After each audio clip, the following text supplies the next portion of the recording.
Orient bell tiles studio से आप देख रहे हैं एबीपी न्यूज।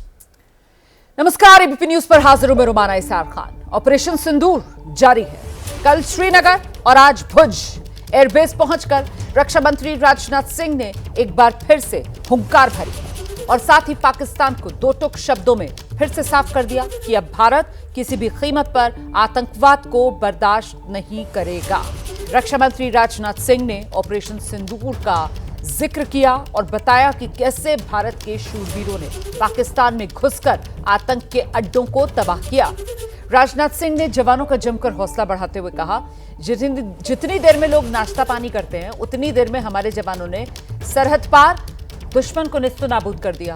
और साथ ही रक्षा मंत्री ने पाकिस्तान की पोल खोलते हुए बता दिया कैसे पाकिस्तान की सरकार आतंकवादी मसूद अजहर के परिवार को 14 करोड़ की मदद दे रही है। ब्रह्मोस मिसाइल की ताकत को तो पाकिस्तान ने खुद स्वीकार कर लिया है। हमारे देश में एक कहावत काफी पुरानी है और वह है दिन में तारे दिखना।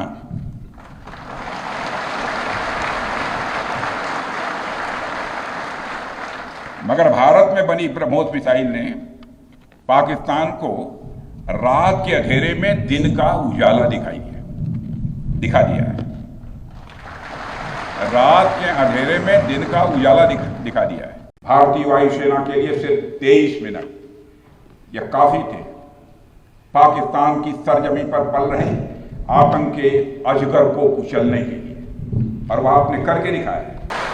और मैं ये कहूं तो यह कहना गलत नहीं होगा, जितनी देर में लोग नाश्ता पानी निपटाते हैं उतनी देर में आपने दुश्मनों को निपटा दिया। से इंटरनेशनल मॉनेटरी फंड से आने वाले $1 बिलियन के बड़े हिस्से को टेरर इंफ्रास्ट्रक्चर को फंड करने में इस्तेमाल होगा, ऐसा मेरा मानना है। क्या यह इंटरनेशनल मॉनेटरी फंड IMF द्वारा, जो कि एक इंटरनेशनल ऑर्गेनाइजेशन है, उसके द्वारा इनडायरेक्ट फंडिंग इसे नहीं माना जाएगा? मैं दुनिया के लोगों के सामने यह सवाल रखना चाहता हूं। इसलिए मैं मानता हूं कि आज के समय में पाकिस्तान को किसी भी तरह की आर्थिक सहायता टेरर फंडिंग से कम नहीं है। ऑपरेशन सिंदूर, और मैं बताना चाहता हूं ऑपरेशन सिंदूर नाम किसने दिया? ऑपरेशन सिंदूर का नाम हमारे देश के यशस्वी प्रधानमंत्री आदरणीय नरेंद्र मोदी ने दिया, जो इसी जापान की धरती, इसी गुजरात की धरती पर गुजराती मां के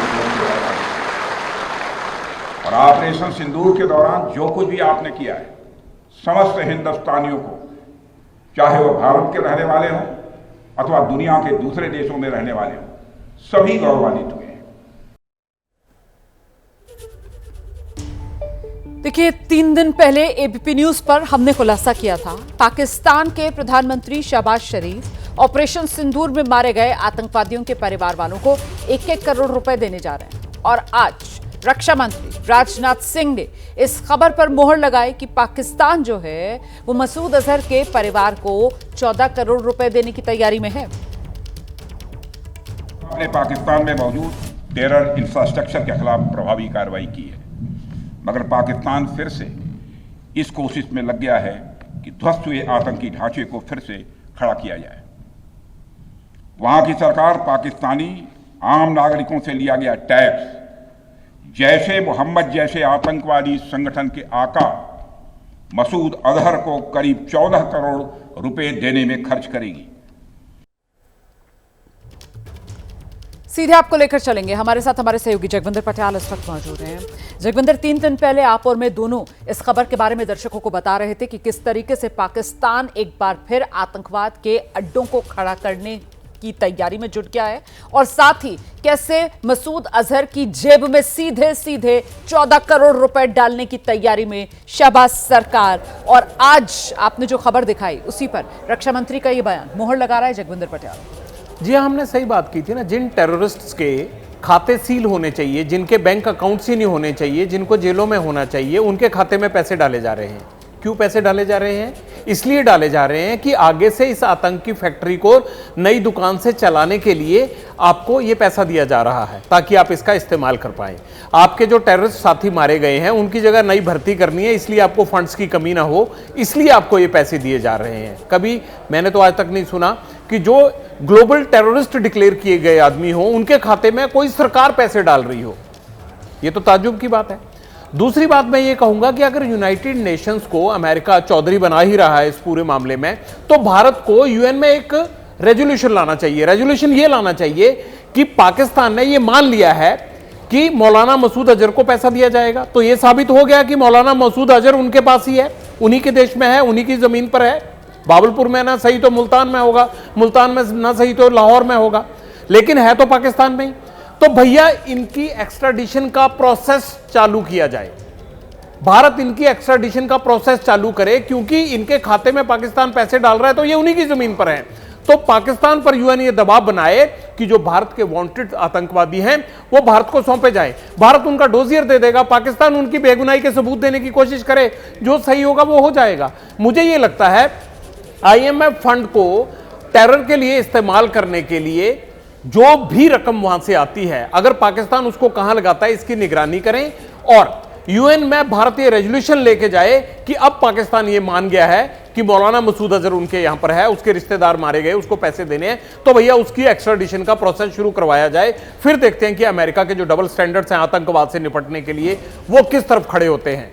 अगर इजराइल को वो नहीं रोक रहा है तो वो भारत को भी नहीं रोक सकता, अगर वो भारत को रोक रहा है तो उसे इजराइल को भी रोकना चाहिए। अगर पाकिस्तान अगर यही हरकत जो है वो अमेरिका में करता तो अमेरिका क्या भारत की इजाजत लेता?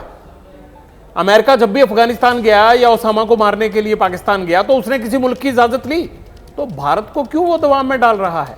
हम ये कह रहे हैं अमेरिका से कि भैया आप इन दोनों की एक्स्ट्राडिशन करवाइए, ये हमारे देश में टेरर फैलाते हैं, ये वांटेड हैं, भारत को इसकी पहल करनी चाहिए। ये महत्वपूर्ण बात आप कह रहे हैं कि भारत को इस दिशा में पहल करनी चाहिए, लेकिन अभी जो स्थिति बन रही है उसमें तो कोई शक और शुबा की गुंजाइश बचती ही नहीं है कि ये जो दुनिया से आर्थिक सहायता पाकिस्तान को मिल रही है इसका इस्तेमाल तो पाकिस्तान फिर वही आतंकवाद के अड्डों को गुलजार करने के लिए, आतंकवादियों की जेबें भरने के लिए, और आतंकवादियों की जेबें भरने का सीधा सीधा मतलब ये हुआ कि हिंदुस्तान का नुकसान करने के लिए, हिंदुस्तानियों का खून बहाने के लिए इस पैसे का जो अंतर्राष्ट्रीय स्तर से पाकिस्तान को मिल रहा है उसका इस्तेमाल करने की तैयारी में है जगविंदर। देखिए, पहली बात तो यह है कि डिप्लोमेटिक स्तर पर अब पाकिस्तान घिरा हुआ है, उसको ये आईएमएफ नहीं मिलना चाहिए था। अगर वो दिया गया है तो उसकी कहां पर उसका इस्तेमाल कहां कर रहा है, उसको कहां यूज कर रहा है, इन सब चीजों पर निगरानी होनी चाहिए और एक कमेटी होनी चाहिए यूएन की जो ये देखे कि ये टेरर फंडिंग के लिए इस्तेमाल तो नहीं कर रहा, उनके इंफ्रास्ट्रक्चर को क्रिएट करने के लिए इस्तेमाल तो नहीं कर रहा। अगर धार्मिक स्थल ढहे हैं तो आप वहां पर अगर उसको धार्मिक स्थलों को दोबारा बना रहे हैं तो वहां पर धर्म की एक्टिविटीज ही होनी चाहिए। वहां पर यह नहीं होना चाहिए कि तीसरे मुल्क में जाकर आतंक फैलाइए और वो दुकान वहां से चलती रहे, धर्म की आड़ में आप उस टेरर फैक्ट्री को छुपाते रहें। दूसरी बात यह है कि डिप्लोमेटिक तौर पर अभी तो पानी बंद हुआ है ना, पानी ने इतनी हालत खराब कर दी है, गर्मी का सीजन शुरू हो चुका है, पाकिस्तान की जीभ बाहर निकल आएगी। मैं ये बता रहा हूं, खेत जब उनके पानी के लिए जो है वो सूखते चले जाएंगे ना, उसके बाद उनको पता लगेगा कि ये पानी ना मिलना उनको कितना भारी पड़ेगा। मुझे ये लगता है कि एक देश जब पगला जाता है, एक देश जब टेरर को फंड करने लगता है, एक देश जब टेररिस्ट को पालने लगता है, उसको दो तरीके से हैंडल किया जाता है। या तो जिस तरह से अमेरिका घुस के मारता है, भारत घुस के मारता है, उसी तरह डील कीजिए। अगर किसी देश को परेशानी हो जाती है तो फिर उसको डिप्लोमेटिक स्तर पर मारा जाता है, क्योंकि हमारी इकोनॉमी अच्छी है। पाकिस्तान ये चाहता है हम बर्बाद हुए पड़े, हम इनको भी जो है इस काम में लगा दें।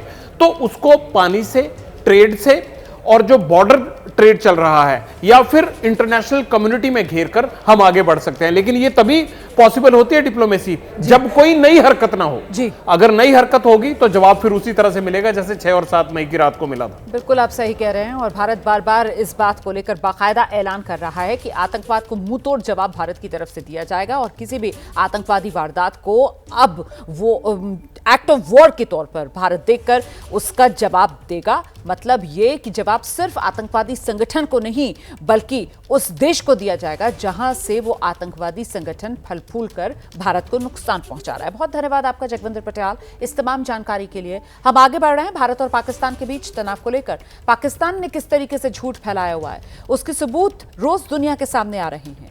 एक अखबार का फर्जी पन्ना दिखाकर पाकिस्तान के जो डिप्टी प्रधानमंत्री हैं उन्होंने अपनी ही नेशनल असेंबली में बाकायदा झूठ बोल दिया और इसका खुलासा पाकिस्तान के ही सबसे बड़े अखबार ने अपनी फैक्ट चेक करके दुनिया के सामने कर दिया। रिपोर्ट देखिए।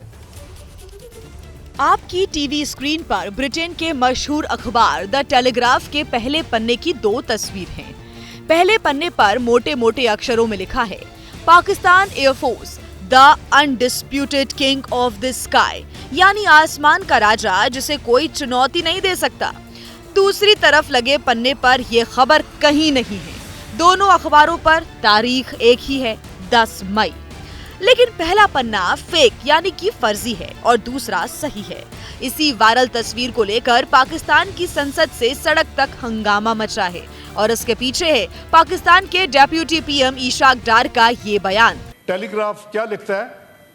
Pakistan air force is undisputed king of the skies. देश का डेप्यूटी पीएम नेशनल असेंबली में सरेआम झूठ बोल रहा है।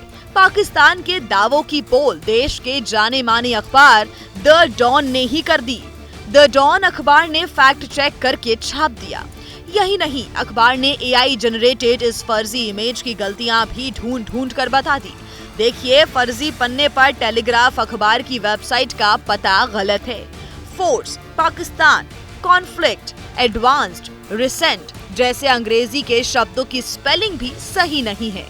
इसके बावजूद पाकिस्तान के हुक्मरान नेशनल असेंबली में सीना ठोककर अपनी तारीफ के कसीदे पढ़ रहे हैं। तो 6 जेट फाइटर्स इंडिया के गिराए गए, एक यूएवी गिराया गया, वो उनको ऑब्वियसली हजम नहीं हुआ।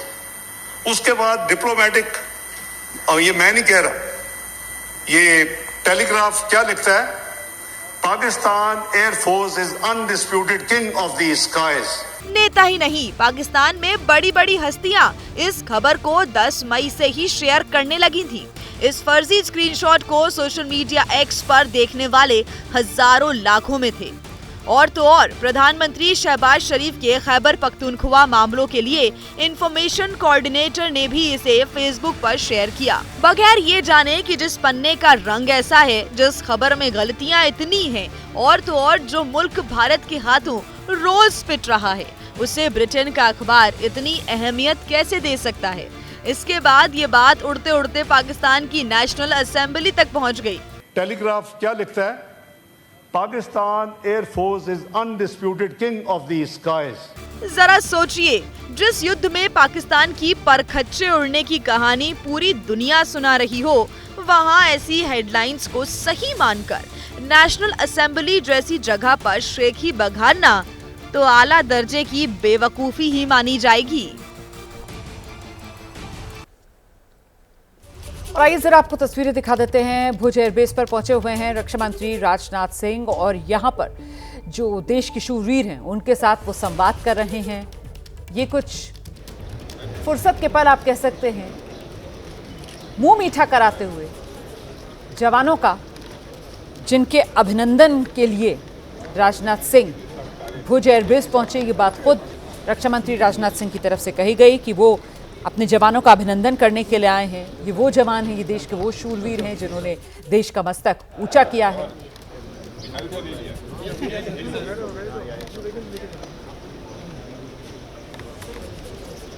तो भुज एयरबेस से ये रक्षा मंत्री राजनाथ सिंह की तस्वीर है।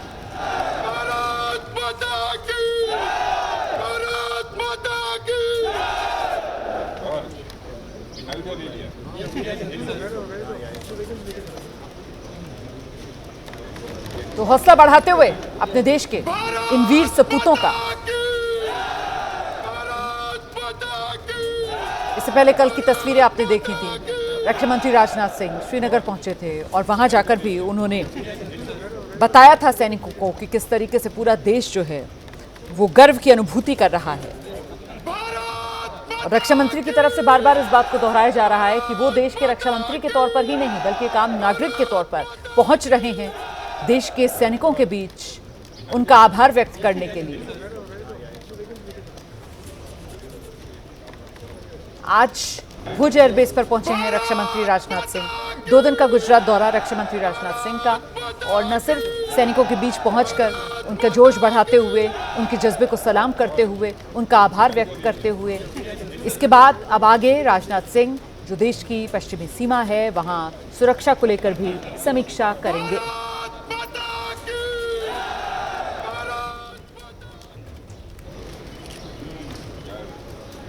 रक्षा मंत्री राजनाथ सिंह भुज एयरबेस पहुंचे आज, जहां उन्होंने ऑपरेशन सिंदूर का जिक्र करते हुए बताया कि कैसे ब्रह्मोस ने पाकिस्तान को रात में दिन का उजाला दिखा दिया।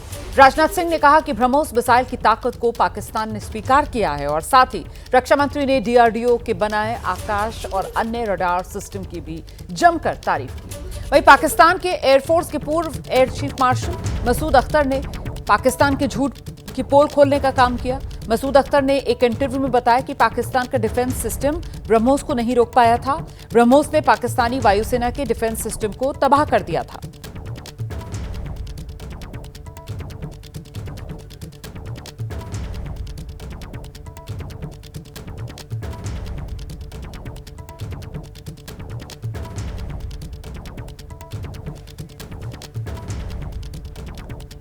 तो भुज में रक्षा मंत्री राजनाथ सिंह और वहां से रक्षा मंत्री राजनाथ सिंह की तरफ से बताया गया कैसे ब्रह्मोस ने पाकिस्तान को रात के अंधेरे में दिन का उजाला दिखा दिया।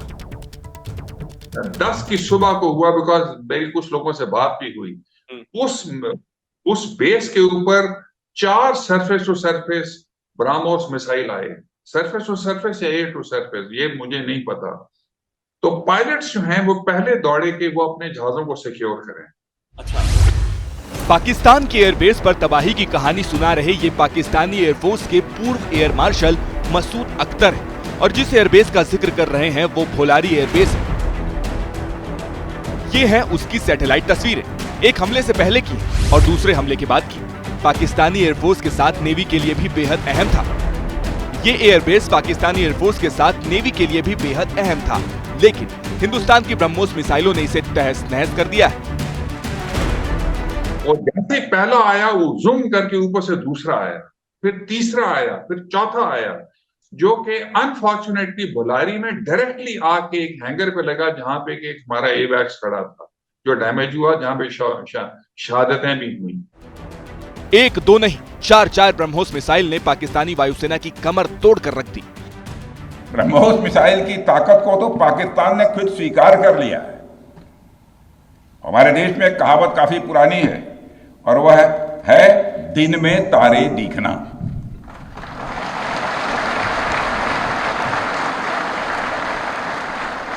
मगर भारत में बनी ब्रह्मोस मिसाइल ने पाकिस्तान को रात के अंधेरे में दिन का उजाला दिखा दिया है। भारत की इस कार्रवाई के दौरान पाकिस्तान एक भी मिसाइल को रोक नहीं सका और उसका एयर डिफेंस सिस्टम पूरी तरह नाकाम रहा। भोलारी एयरबेस पर हंगामा मच गया।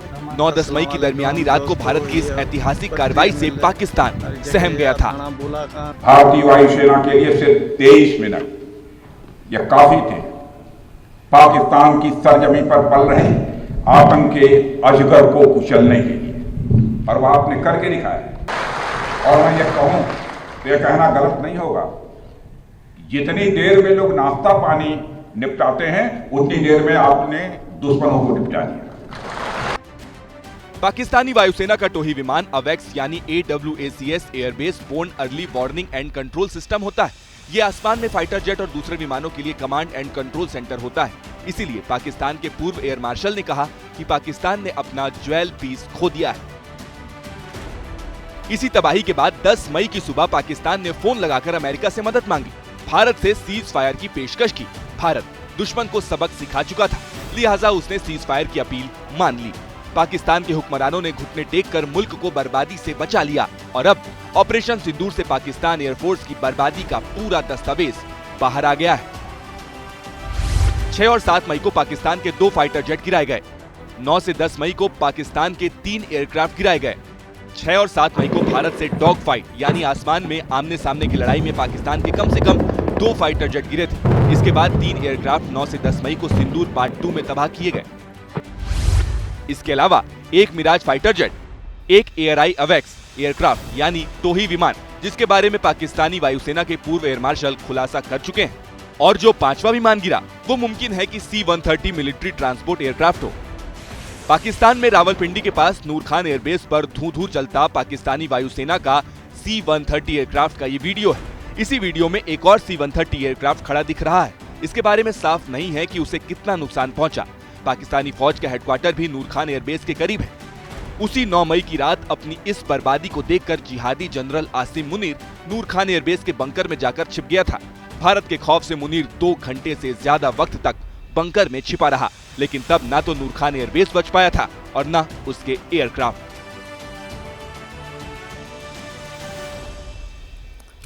और अब मैं आपको इस वक्त की एक बड़ी खबर बताती हूं। मध्य प्रदेश के डिप्टी सीएम हैं, नाम है इनका जगदीश देवड़ा, और जगदीश देवड़ा ने दिया है एक विवादित बयान। देश की सेना प्रधानमंत्री के चरणों में नतमस्तक है, ये जगदीश देवड़ा कह रहे हैं। पूरा देश के सैनिक प्रधानमंत्री के चरणों में नतमस्तक, जगदीश देवड़ा का यह बयान। मंत्री विजय शाह के बाद डिप्टी सीएम जगदीश देवड़ा का यह बयान सामने आया है। सिविल डिफेंस वॉलंटियर्स के प्रशिक्षण कार्यक्रम में बोल रहे थे डिप्टी सीएम जगदीश देवड़ा।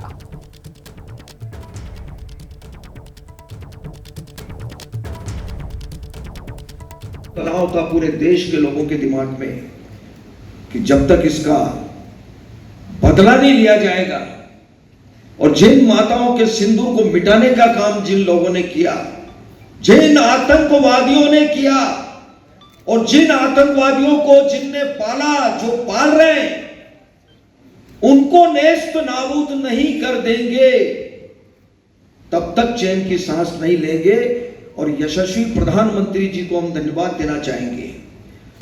और पूरा देश की वो सेना, वो सैनिक उनके चरणों में नतमस्तक है। उनके चरणों में पूरा देश नतमस्तक है। उन्होंने जो जवाब दिया है उसकी जितनी सराहना की जाए, जितना कहा जाए, एक बार उनके लिए जोरदार ताली बजा करके स्वागत।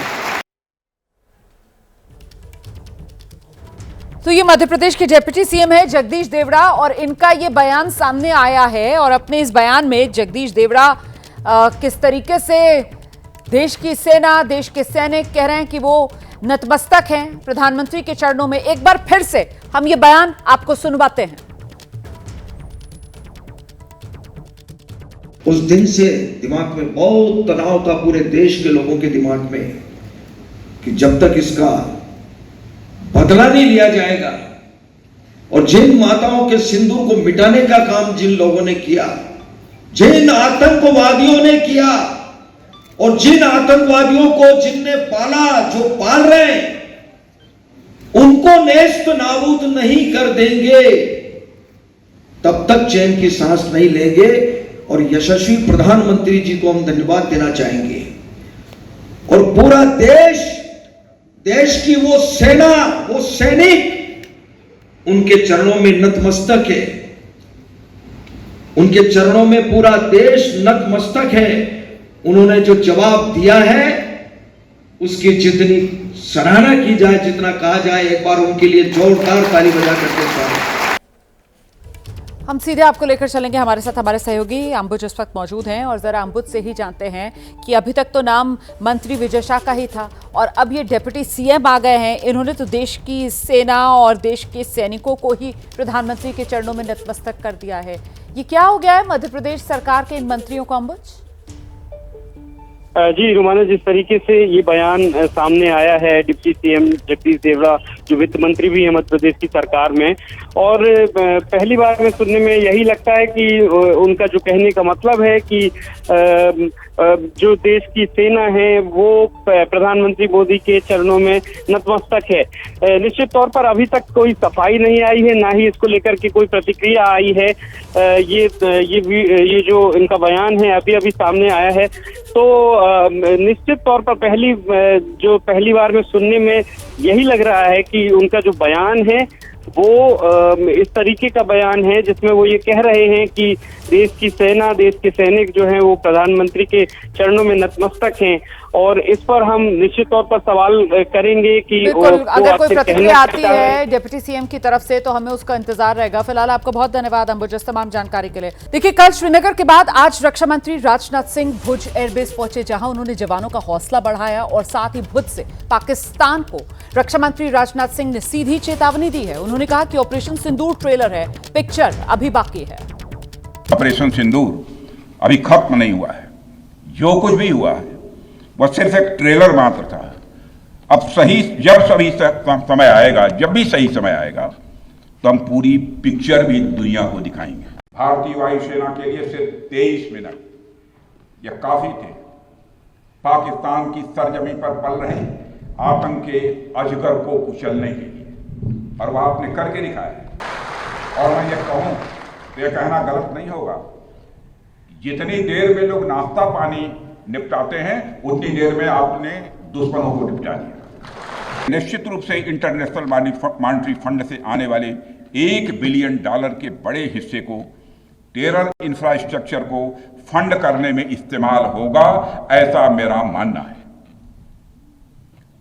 क्या यह इंटरनेशनल मॉनेटरी फंड IMF द्वारा, जो कि एक इंटरनेशनल ऑर्गेनाइजेशन है, उसके द्वारा इनडायरेक्ट फंडिंग इसे नहीं माना जाएगा? मैं दुनिया के लोगों के सामने यह सवाल रखना चाहता हूं। इसलिए मैं मानता हूं कि आज के समय में पाकिस्तान को किसी भी तरह की आर्थिक सहायता टेरर फंडिंग से कम नहीं है। देखिए, ऑपरेशन सिंदूर के बाद भारत और पाकिस्तान के बीच फिलहाल सीज फायर हो चुका है। सीज फायर को 5 दिन बीत चुके हैं, लेकिन इस पर सियासत थमने का नाम नहीं ले रही।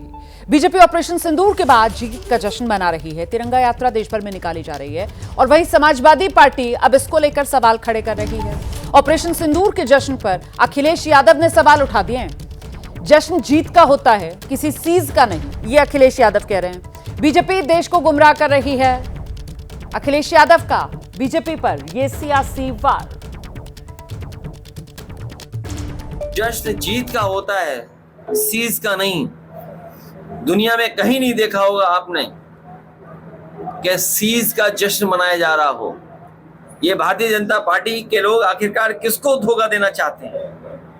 जनता को भ्रमित करना चाहते हैं। लेकिन इस जनता जागरूक है, समझदार है और इस बार इनका सबक सिखाने का काम भी करेंगे। और बीजेपी के वरिष्ठ नेता हैं प्रवक्ता शाहनवाज हुसैन, उन्होंने अखिलेश यादव के इस बयान पर पलटवार किया है। अखिलेश यादव के बयान की निंदा करते हुए वो कह रहे हैं कि पूरा देश जीत का जश्न मना रहा है, लेकिन अखिलेश यादव को ये सीज नजर आ रहा है। इस तरह की भाषा पूर्व रक्षा मंत्री मुलायम सिंह यादव जी के सुपुत्र अखिलेश यादव जी बोल रहे हैं। उनको ध्यान नहीं है, उनके पिताजी देश के रक्षा मंत्री रहे, कम से कम उनका सम्मान तो कर लेते। जहां पूरा देश जीत का जश्न मना रहा है, हमने पाकिस्तान की कमर तोड़ दी, 9 आतंकी अड्डे उड़ा दिए, 11 एयरबेस तबाह कर दिया, 100 से ज्यादा आतंकी मार दिए, 50 से ज्यादा उनके एयरफोर्स और सेना के जवान ढेर कर दिए। पूरे दुनिया में पाकिस्तान कड़ा रहा है, रो रहा है, और अखिलेश यादव को वो जीत नहीं सीज लगती है। बहुत दुर्भाग्यपूर्ण है, इस तरह का बयान देकर वो जवानों का और सेना का अपमान कर रहे हैं। तो एक तरफ अखिलेश यादव सीज फायर को लेकर तंज कस रहे हैं, दूसरी ओर निर्दलीय सांसद हैं पप्पू यादव। पहलगाम हमले को लेकर उनकी तरफ से विवादित बयान दिया गया है। पप्पू यादव ने सरकार पर गंभीर आरोप लगाए। उन्होंने दावा किया कि धर्म पूछ कर मारने वाली बात लोगों से कहलवाई गई। पप्पू यादव कह रहे हैं कि ऐसा एक ही शख्स ने कहा था, बाकी 26 लोगों के परिजनों ने ऐसी कोई बात नहीं बताई है। सवाल आप उठा रहे हैं कि धर्म के नाम पर मारा गया, ये तो जिनके लोग मरे हैं सर, उन्होंने खुद बयान दिए। एक आदमी जिससे कहवाए गए, आप उठाओ, 26 आदमी ने कहा कि आंतरिक सुरक्षा की चूक है। ये तो किसकी तरफ से सर कहलवाया गया होगा? आपका इशारा किसके? आप देखिए ना, मैं आपसे पूछ रहा हूं कि वहां किसने देखा। तो एक के बाद एक ये सियासी तौर पर विवादित बयान जो सामने आ रहे हैं।